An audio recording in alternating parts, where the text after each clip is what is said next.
네, 안녕하세요. 중국 공산당과 인민해방군, 글로벌리스트 흑막 세력, 악마의 내러티브 사제들, 이 세 집단에 대한 전 세계 가치지향 애국 민중의 투쟁을 매일매일 전해드리고 있는 세뇌탈출입니다. 오늘은 좀 살펴볼 일이 있어요. 큰 어떤 분수령을 맡고 있는데, 지금 이 같은 혼란의 뿌리를 한번 이렇게 살펴보고, 이게 이제 마지막에 가면 이게 결국 정신의 전쟁이거든요. 과연 우리가 이길 수 있겠나, 이런 말씀을 좀 여쭈고자 합니다. 먼저 87년으로 돌아가 보죠. 이 87년 민주화 때 저는 이제 민주화 세력 혹은 산업화 세력이라는 말을 싫어합니다. 왜냐하면 그 세력으로 이렇게 아이덴티파이를 할 수가 없어요. 민주화 세력. 왜 그러냐면 그건 그냥 저항 세력이에요. 신군부와 신군부에 대한 저항 세력, 군부와 군부에 대한 저항 세력인데, 이 저항 세력이지 이걸 민주화라고 말을 잘 못해요. 왜냐면 그 안에 좀 복잡합니다. 자유민주화가 아니거든요. 이 저항 세력이 일종의 그 통일전선인데, 하나는 이제 DJYS가 이끄는 정당 집단이 있고요. 다른 하나는 청년학생 급진 세력이죠. 이거는 이제 주체사상파와 마르크스 레닌파, 이른바 PD, 주체사상파는 NL이라고 불리죠. NL은 National Liberation, 민족해방을 뜻하고요. PD는 People's Democracy, 인민민주주의. 이건 마르크스 레닌주의에서 이제 전술로 채택한 그러한 구호입니다. 인민민주주의라는 게. 그래서 마르크스 레닌파입니다. 이 두 개로 이루어진 청년학생 급진 세력이죠. 여기가 창날 역할을 했습니다. 그리고 자유민주주의 성향 일반 시민, 이른바 이제 6월 항쟁 때 넥타이 부대, 이렇게 되는 거죠. 이 셋이 저항 세력을 형성하는데요. 특히 여기서 이제 주목할 점이 뭐냐면 주체사상파가 정당 세력, 그 중에서도 특히 DJ와 가까운 관계였습니다. 주체사상파가. 그리고 신군부의 공황정책인데, 이건 제 추정입니다. 당시 이제 저는 87년, 88년까지 활동을 했었으니까 지하운동을. 그때 느낌으로 보면 신군부 공안정책이 주사파에 대해서는 관대합니다. 그리고 PD, 마르크스 레닌주의, 자생적 공산주의에 대해서는 살벌합니다. 즉 북한과 연결이 없는 자생적 공산주의, 잠재적으로 반북 성향을 가지고 있는 자생적 공산주의를 더 심각하게 봤어요. 예를 들어서 그러니까 신군부 때 그 공안을 하신 분들한테, 공안 쪽에서 수사 담당하신 분들한테 신군부 때 제일 충격적인 공안 사건이 뭐예요? 그러면은 그때 뭐 주체사상파도 다 있고 그랬는데 깃발이라고 말합니다. 깃발. 그러면은 깃발에 관계됐던 사람, 지금 원희룡이 이제 깃발 그 조직원이었죠. 제가 깃발에 관계됐었고, 원희룡 씨를 그때는 본 적이 없어요. 학번이 한 5학번 차이 나니까 만날 일이 없죠. 저는 77이고 원희룡 씨는 82로 알고 있습니다. 왜 그러냐? 아니, 평양에서 돈 받고 난수방송 듣고서 뭐 주체사상을 하는 거는 이해를 차라리 하겠는데, 평양과 관계없이 자기가 공부해서 남쪽에서 자생적으로 공산주의자가 돼? 이건 진짜 큰일 날 짓이다. 얘들은 전혀 다른 뿌리다. 왜냐하면요, 공안의 관점에서 보면 그러니까 해방 공관서부터 모든 공안 사건은 전부 평양과 연관이 있습니다. 전부 뭐 그 거리의 차이가 있지, 완전히 종북이냐 혹은 친북이냐 뭐 이런 거리의 차이가 있을 뿐이지 평양과 연관이 전부 깊어요. 모든 공안 사건이. 그런데 갑자기 마르크스 레닌주의, 그리고 잠재적으로 약간 평양에 대해서 비판적인 입장 혹은 반북적인 입장을 가진 자생 공산주의가 등장해. 그거 굉장히 충격받았어요. 어느 정도 충격을 받았냐. 23살, 24살짜리 애들을 잡으러 나가면서 수사관들이 얼마나 겁이 났는지 권총을 머리에 겨누고 체포를 했다니까요. 경험해 보지 못한 상대방은 더 무섭게 느껴지잖아요.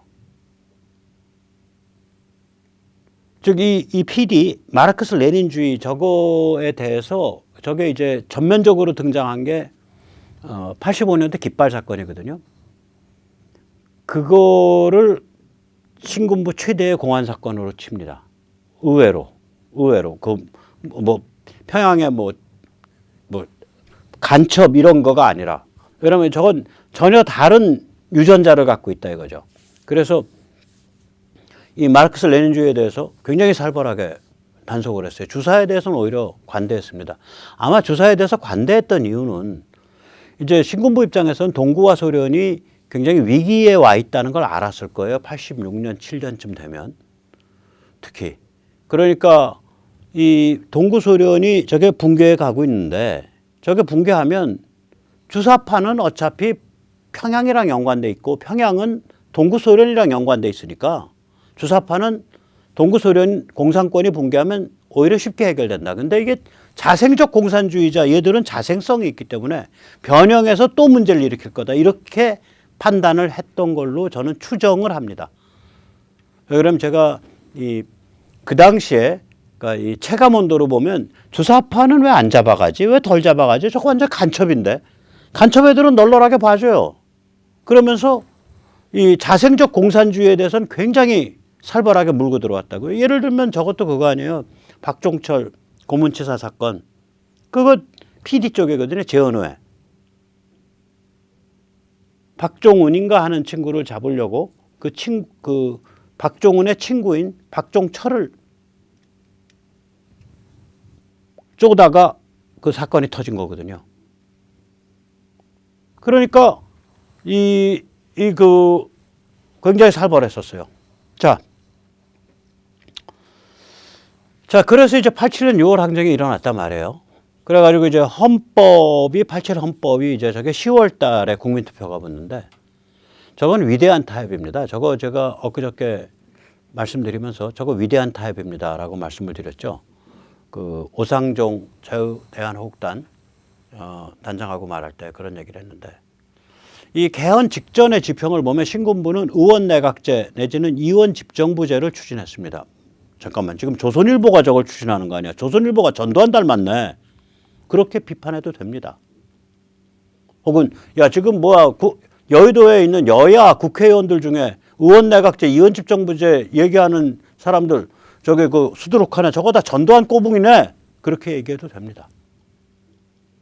신군부가 당시에는 의원내각제, 의원집정부제를 주장했고요. YSDJ는 대통령 직선제를 주장했습니다.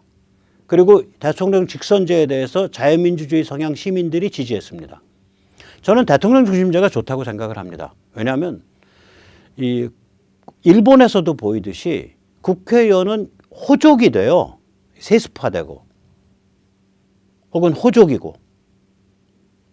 그런데 대통령은 한번 뽑아놓으면 그 임기 내에 자기 어떤 종류의 비전을 가지고 최선을 다하는, 그게 뭐 이쪽이든 저쪽이든 그 방향으로, 그런 성향이 있어서 나라가 다이내믹해진다고요. 역동적이 된다고요. 그래서 대통령 중심제를 저는 선호합니다.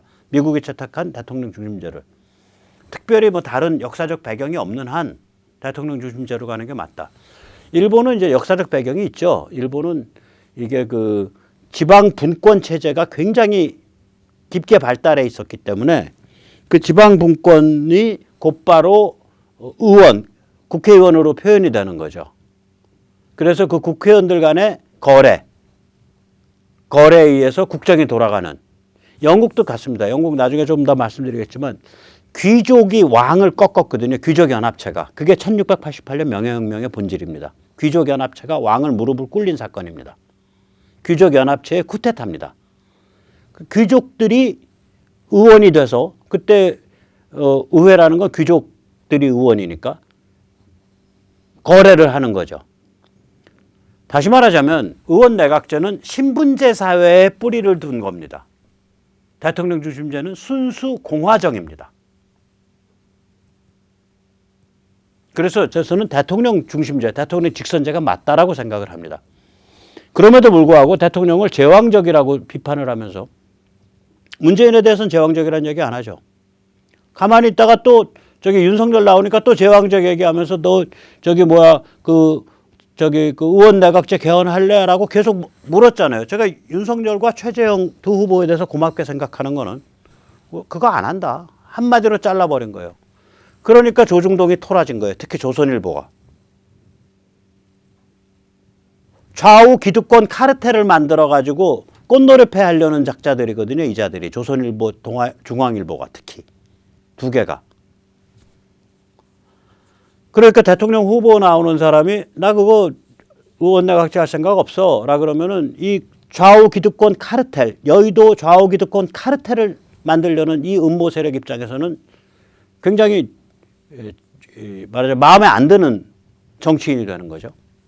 그 반기문이 여기 들어오면서 저 의원 내각제 개헌합니다. 개헌합니다. 계속 꽃 흔들고 들어왔잖아요. 나 웃겨가지고 요새 왜 또 얼굴 내밀고 가끔씩 한마디 하는지 몰라. 집에서 그냥 편히 쉬세요. 나라 걱정하지 마시고. 반기문 씨는 나라 걱정할 자격이 없다고 저는 생각을 합니다. 자, 그 다음에 주사파는 대통령 직선제를 그때 찬성을 해요. 그래가지고 DJ랑 결합을 하죠. 한편 PD는 마르크스 레닌주의, 자생적 공산주의자들. PD는 혁명을 생각을 합니다. 그래서 뭐 그게 대통령 중심제건 의원 내각제건 혁명하고 혁명이니까 재헌회를 가야 된다라는 도라이 같은 주장을 합니다. 그 재헌회 때 제가 관계했습니다. 그때 관계할 때 저는 좀 실용주의적인 데가 있어서요. 같이 한 그 후배들한테 그런 말을 했습니다. 야, 이게 마르크스 레닌주의 볼셰비즘이야. 마르크스 레닌주의 볼셰비즘인데 이거 해봐가지고 안 되면 우리 마르크스 레닌주의 다 버려야 돼. 이게 마지막 실험이야. 제가 그런 말을 했었습니다. 그리고 저는 그거 해서 안 돼서 다 버렸습니다. 그런데 이 공산주의적 이런 이념이 이게 전체주의 이념이 주사파도 그렇고 공산주의도 그렇고 이렇게 실용주의로 접근하는 사람이 드물어요. 겪고 나니까 드물더라고요. 이게 어떤 종류의 신앙, 종교, 인간관으로 이게 인이 박히더라고요. 대부분의 사람들한테는. 이게 제가 참 큰 실수한 건데 남들도 다 저 같은 줄 알았어요. 실용주의적으로 접근한 줄 알았어요. 일종의 혁명공학으로 해보고 안 되면 버리면 되지. 이런 위험한 실용주의적 접근인 줄 알았는데 다른 사람들은 더 위험한 종교적 접근을 했더라고요. 인간 구원으로. 그 피바다가.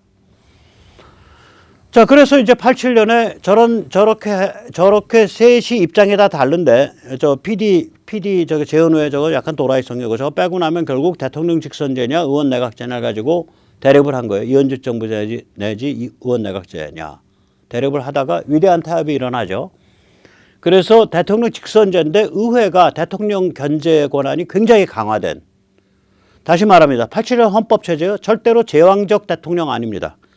지금 헌법체제를 제왕적이라고 표현하는 것들은 제왕적인데 어떻게 대통령마다 다 몸이 상하냐고요. 제왕적인데 어떻게 YS의 아들이 구속이 됐고 제왕적인데 어떻게 DJ의 아들이 구속이 되고 제왕적인데 어떻게 MB가 지금도 감옥에 있고 제왕적인데 어떻게 노무현이 자살을 했고 제왕적인데 어떻게 박근혜 대통령이 5년씩이나 감옥에 있습니까? 제왕적 대통령 아니에요. 제왕적 대통령이라고 하는 것들은 그게 이제 잘 나가는 법률학자들, 또 잘 나가는 변호사들, 잘 나가는 법학자들, 잘 나가는 정치인들, 잘 나가는 조선일보와 중앙일보 이런 것들이 짜고서 여의도 좌우 기득권 카르텔을 만들려고 국민을 속이려고 하는 그러한 음모에 지나지 않습니다. 이 자들 음모 세력입니다. 국민을 착취하려는, 국민을 약탈 착취하려는 체제를 영구적으로 구축하기 위한 음모 세력입니다. 그때 이제 신군부가 약속한 거는 평화적으로 정권 이양하겠다. 정치범 사면 복권시키겠다. 언론 자유 보장하겠다. 대학 자율화 보장하겠다 등 8개 항목입니다. 이거는 아주 위대한 타협이에요. 혁명 없이 군부가 후퇴한 겁니다. 그래서 문민화, 시빌 거버먼트가 들어오는, 문민정부가 들어오는 길을 터준 겁니다. 신군부가. 위대한 타협이에요. 이러한 타협은 프러시아와 독일 제국이 풀지 못했던 문제입니다. 프러시아와 독일 제국의 그 과제가 뭐냐면요. 군부와 문민 관료와 시민 사이에 공생 구조를 못 만들어낸 거예요. 그것이 프러시아와 독일 제국의 문제다라고 글을 쓴 사람이 나중에 경영학을 만든 경영학의 아버지 피터 드라카입니다. 오스트리아에서 난 학자. 그 독일말로 그러한 글을 썼어요. 그 글이 히틀러가 1933년 초에 집권하고서 지정한 금서 1호입니다. 프러시아와 독일 제국이 풀지 못했던 문제예요. 군부가 스스로 자기 자신을 억제하고 문민정부가 들어서도록 비켜주는 것. 일제가 풀지 못했던 문제입니다. 제대로 된 문민정부가 못 들어섰어요. 다이조 민주주의 엎어졌죠. 사실상의 쿠데타에 의해서. 그래서 군부 강경파가 힘을 잡고 세계제 2차 대전으로 나갔죠. 즉 다시 말하자면 이게 위대한 타협이 1688 영국의 명예혁명인데요. 글로리어스 레볼루션인데요. 이거보다 더 어떤 면에서 순수하고 순정한 타협입니다. 1688 명예혁명을 보고 있다 보면 야 이거 참 지저분한 불명예스러운 혁명이네 이 생각이 듭니다. 그런데도 영국인들은 그걸 1689년부터 명예스러운 혁명이었습니다. 위대한 혁명이었습니다. 라고 해서 지금도 명예혁명으로 불러요. 우리는 전두환 1심에서 사형 선고했어요. 민도의 차이죠. 1688 명예혁명을 보겠습니다. 이걸 들여다보고 있으면 선과 악, 진실과 거짓이 뒤죽박죽으로 섞여져 있는 아주 불명예스러운 혁명이다. 이제 그 당시에 1685년에 제임스 2세가 취임을 합니다. 이 카톨릭입니다. 스코틀랜드 출신의. 그런데 이 제임스 2세의 왕위 계승자가 이제 딸 메리인데 이 메리가 영국 국교도예요. 앵글리칸 처치예요. 그런데 제임스 2세가 이게 종교 문제를 가지고 독재를 하게 됩니다. 잉글랜드 의회, 스코틀랜드 의회를 해산하고 칙령 정치를 하게 됩니다. 이게 종교 문제였습니다. 발단은. 제임스 2세가 카톨릭과 비국교 개신교의 제약, 카톨릭과 비국교 개신교에 대한 여러 가지 신분상의 제약이 있었어요. 영국이 국교를 채택하면서 앵글리칸 처치 오브 잉글랜드를 채택하면서 영국 국교를 채택하면서 그 제약을 뒀었다고요. 비국교 개신교라고 하면 장로교 같은 거. 그 제약을 해제할 것을 거부했다고요. 비국교 개신교를 순응하지 않는 프로테스탄트라고 부릅니다. Non-conformist 프로테스탄트. 국교에 순응하지 않는 프로테스탄트다 이거죠. 그러니까 야 카톨릭과 비국교 개신교에 그거 왜 제약 걸어놔? 그거 다 풀어 의회. 그런데 그걸 의회가 거부하니까 야 의회 너희 해산해. 의회 해산하고 칙령 정치란 거예요. 자 그럼 이게 독재냐? 아니면 이게 종교적 관용이냐? 제임스 2세는 어떤 종교 철학자여서 대단히 무슨 뛰어난 종교 철학자여서 이런 걸 하냐? 아닙니다. 전부. 종교로 포장된 세속 정치입니다. 완전히. 이게 뭐냐면 제임스 2세 입장에서는 왕권을 강화하고 싶은 거예요.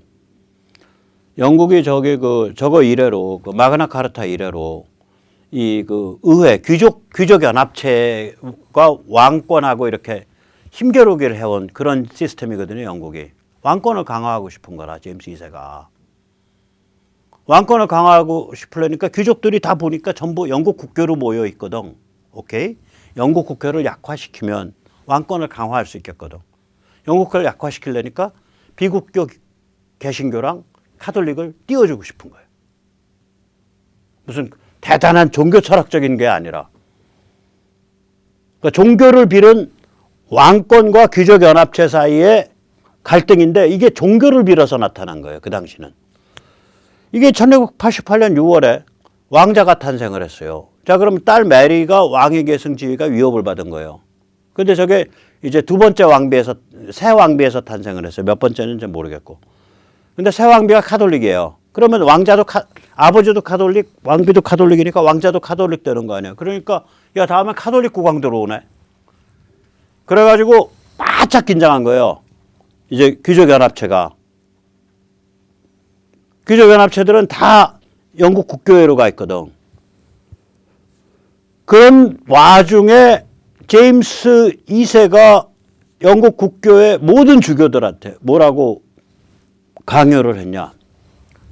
여러분, 영국 안에 있는 모든 교회에서 설교 시간에 종교 관행에 관한 선언을 천명하십시오.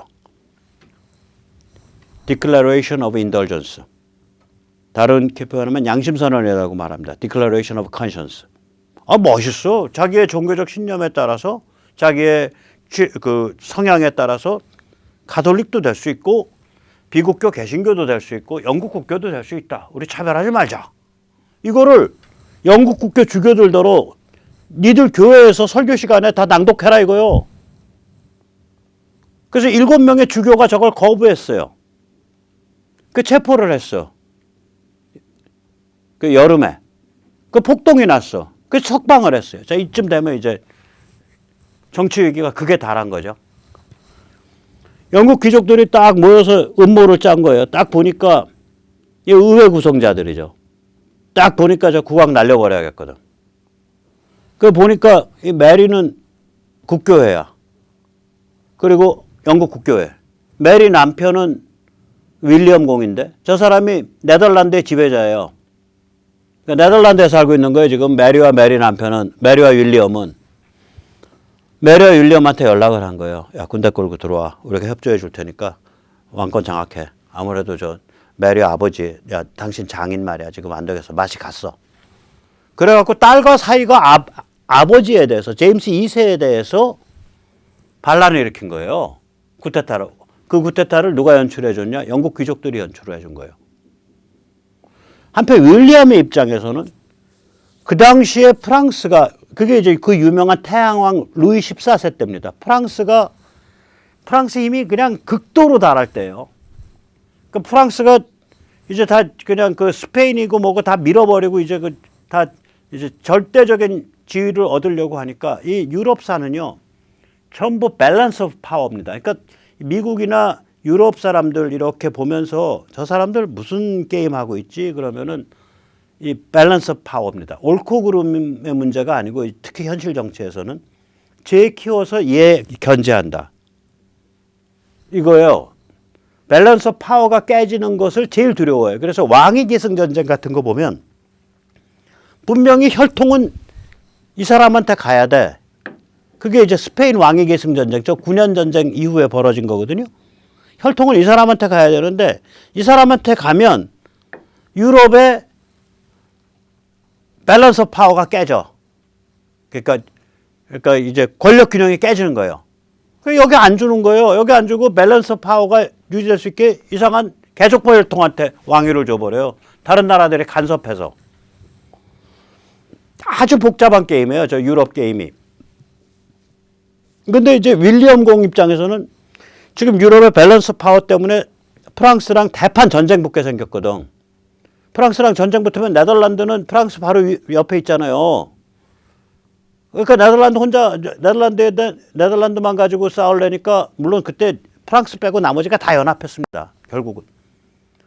자기가 만약에 영국까지 끌어들여서 딱 자기 컨트롤 아래 두고서 싸우면은 네덜란드와 영국을 같이 딱 하고서 그럼 잘 될 것 같거든. 그러니까 뭐 욕심이 난 거예요. 그래서 결국은 자기 부인 메리랑 같이 꿍짝꿍짝하고 영국 귀족들의 연합체와 꿍짝꿍짝 해갖고 장인을 거꾸로 때린 건데 장인을 끌어내서 목을 안 쳤어요. 유배를 시켰어요. 그래서 피를 안 봤다. 그 뜻에서 명예스럽다. 그래서 명예혁명입니다. 다시 말하자면 장인 목 안 잘랐다는 뜻에서 명예혁명입니다. 그러면 궁극적으로 일어난 일은 뭐냐? 명예혁명에서 궁극적 승자가 누구냐? 귀족연합체예요. 귀족연합체가 뭐를 달성한 거냐? 왕에 대한 의회의 우위 원칙을 확립시킨 거예요. 그래서 그 다음에 이것이 뭐에 나타나냐? Bill of Rights, 권리장전으로 나타납니다. 이걸 영어로는 Primacy of Parliament over Crown이라고 합니다. Crown은 왕관, 왕에 대한 의회의 우선원칙, 지배원칙. 이 과정을 보시면 순수하지도 않고 순정하지도 않아요. 음모와 구역질 나는 어떤 그런 영악한 계산 속과 명예혁명 흔히 무혈혁명이라는데 무혈은요. 제임스 2세가 피를 안 흘렸다는 의미에서 무혈이지 실제로는 전투 있었습니다. 구테타군과 수비군 사이에. 무혈 아니에요. 사위가 장인 목 안 잘랐다는 의미에서 무혈이에요. 그래서 이런 과정을 보면 역사가 우회한다는 생각을 해요.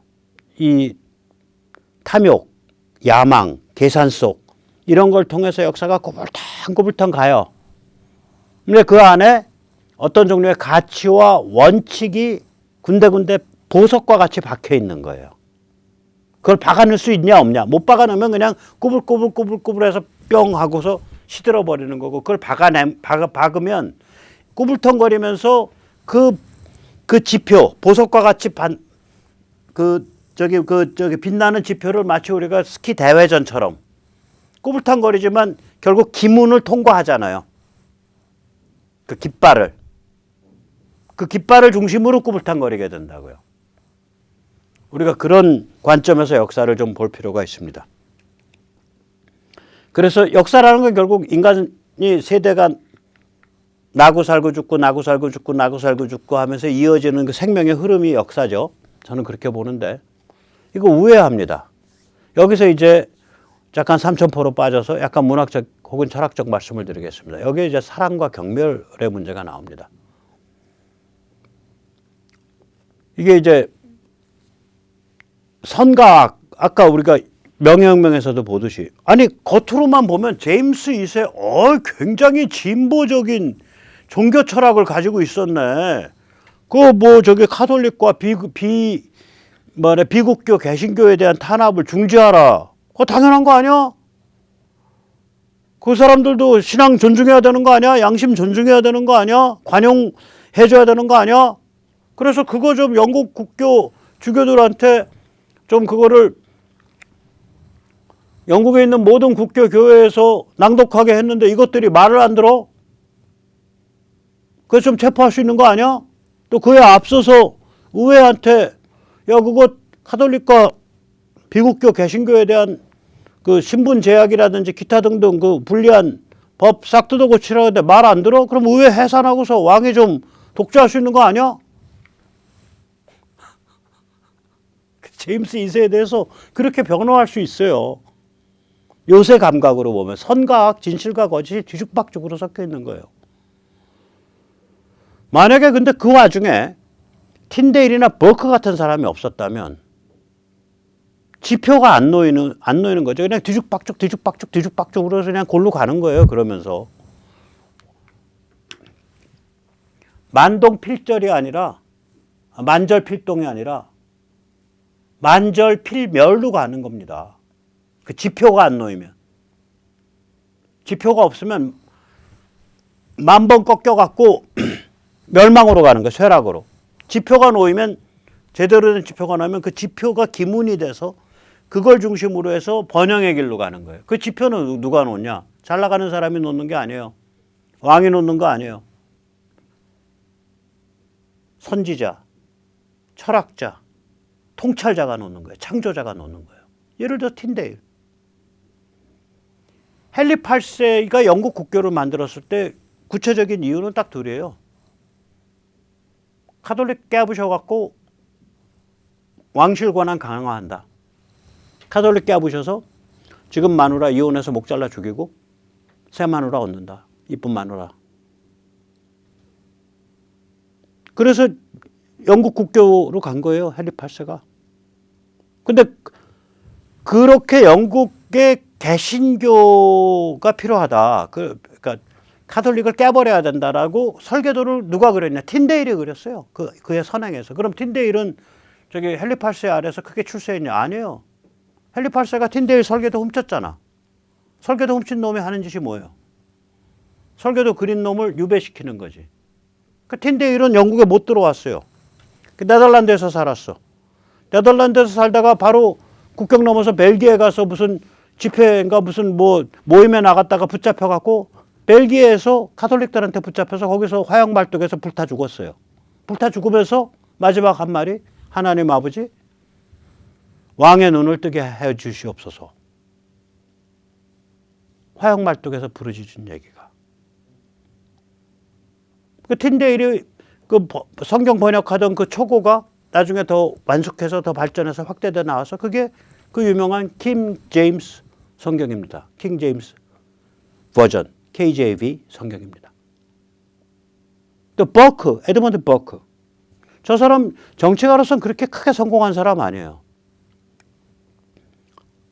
의회 의원을 했지만. 그러나 버크가 영국의 1688 명예혁명의 중요성을 얘기하고 저런 걸 통해서 영국에서 저게 입헌군주제의 원칙이 확립이 되고 왕권을 의회가 제압한 것이 저게 뿌리가 됐다.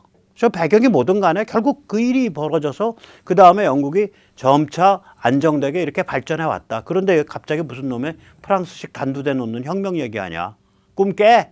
그게 이제 버크의 명저작 그 프랑스 혁명에 대한 고찰이죠.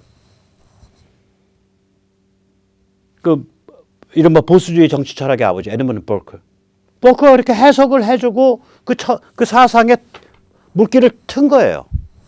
그래서 그것이 크게 유럽과 그다음에 인류에게 크게 작용을 했다고요. 또 토마스 무어. 저 사람은 헨리 8세 때 수상을 한 사람인데 왕이 저걸로 가톨릭을 깨버리고 저기 그 영국 국교회로 가니까 그렇게 해서 나라를 확 뒤집으니까 무어가 종교는 그런 게 아닙니다. 나는 가톨릭 못 바꿉니다. 갇혔어. 왕이 사람 보내서 야 너가 그 저기 꿇어 엎드려서 혼자 꼴방에 있을 때는 그 저기 성모 마리아 찾고 가톨릭식으로 기도해도 되는데 좀 그 나서서 저기 그 좀 전향했다, 개종했다라고 좀 말 좀 해라. 그거 거부해 갖고 잔인하게 처형당하죠. 토마스 모. 재밌는 거는 그렇게 처형당한 사람을 나중에 시간이 흘러서 영국 국교회가 그것이 진정한 신앙인의 자세다 그래서 성자의 반열로 올려놓습니다. 영국 국교회를 반대한 사람인데도 불구하고. 자, 그래서 우리가 여기서 뭐를 보냐. 이 생명의 강물이 이렇게 그냥 그 구정물 같고요. 반듯하게 쫙 이렇게 흐르는 게 아니라 막 그냥 이렇게 그냥 굽이굽이 흘러요. 그러면 구역질이 난다고 어떨 땐. 경멸하게 된다고요. 이 생명의 강물을 경멸하면서도 동시에 사랑하는 사람들. 그 마음이 있어야 창조를 한다 이거예요. 그걸 니체가 말을 해요. 니체의 저기 사랑과 경멸의 대상이 전부 저 생명의 강물을 얘기합니다. 저게 무슨 남녀 간의 사랑 얘기하는 거 아니에요. 저게 이제 17, 18 제가 번역한 짜라두짜는 이렇게 말했다. 짜라두짜는 이렇게 말했다. 저는 그게 차라투스자는 이렇게 말했다라고 남들은 그렇게 얘기하는 그 책이에요. 저는 그걸 장절을 표시를 다 해뒀는데 17장 18절에 보면 이런 구절이 있습니다. 형제, 자네는 경멸이란 말을 알아? 자네를 깔보고 올라타는 사람들에게 마저 공정하게 대할 때 자네의 공정한 마음이 느끼는 아픔, 그게 바로 경멸인지 알아. 이게 무슨 뜻이냐면 저 구역질 나는 상황을 에서 느끼는 그 감정, 그게 경멸이다 이거예요. 그 다음에 이제 수수께끼 같은 말을 합니다. 17장 33절에 사랑하는 사람이 창조하기 원하는 이유는 경멸하기 때문이야. 자신이 사랑하는 존재를 경멸해야만 했던 적이 없는 사람이라면 사랑에 대해 아무것도 모르는 사람이야. 저 생명의 흐름, 역사를 보면 경멸스러운 데가 있다고요. 뒤죽박죽이니까. 근데 그 경멸스러운 흐름에 애틋한 마음을 가지고 거기에 그 구불탕거리는 것이 통과해야 될 지표, 기문, 깃발을 놓는 것. 그것이 창조다 이거예요. 경멸을 하지 않으면 굴종하게 되죠. 그 구역질 나는 뒤죽박죽인 것을 받들어 모시고 살게 되죠. 그게 다인 줄 알고. 그거를 눈 아래 깔고 경멸해야 되는데 구역질을 일으켜야 되는데 그걸 못하는 거죠. 경멸하지 않으면. 사랑하지 않으면 창조가 없죠. 또 거꾸로. 경멸을 할 줄 알고 에이 세상 다 그렇지. 나는 그렇게 살시다. 그리고 실제로는 아무 세상에 보탬이 되는 거 아무것도 뭐 안 해. 욕만 하고. 심통난 노인네가 돼서 죽어가는 거죠. 하나는 그 세태에 굴종을 해서 그것 외에 뭐가 있어? 인생 그런 거지 별거 없어 하고 거기에 빠져가지고 늙어서 죽는 거고, 또 하나는 세상 거 마음에 안 들어 하고서 그냥 심통난 노인네가 돼서 늙어서 죽는 거고. 둘 다 피해야 됩니다. 자, 이제 다시 삼천포 갔다 다시 돌아오겠습니다. 아까 그 위대한 타협,